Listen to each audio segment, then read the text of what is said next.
Burnida yaxshi nafas olmaydigan insonlar og'ir sport bilan shug'ullanishi mumkin emas. Bunda nima holat kuzatiladi?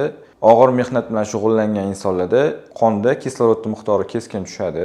Ta'minlab berish juda ham sekin bo'ladi. Shuni hisobiga yurakga katta nagruska tushadi. Yurak muskullari juda ham tez ishlab, qondagi kislorodni butun organizmga taqsimlab berishga harakat qiladi. Shuni hisobiga juda ham organizm tez charchaydi. Va buni odamlar kuchim yetmayapti, qanaqadir energetiklar yoki qanaqadir sport pitaniyalar qo'shishim kerak deb o'ylaydi. Bu o'zi kislorod yetishmovchiligini hisobiga ham organizm juda ham tez charchaydi. Shuni farqlab olish kerak. Agar sizni nafas olishingizda muammo bo'ladigan bo'lsa, sizga hech qanaqa sport pitaniyalar ham, energetiklar ham yordam bera olmaydi. Nafas olishda muammosi bor kasallarga biz yengil sport turi bilan shug'ullanishni tavsiya qilamiz.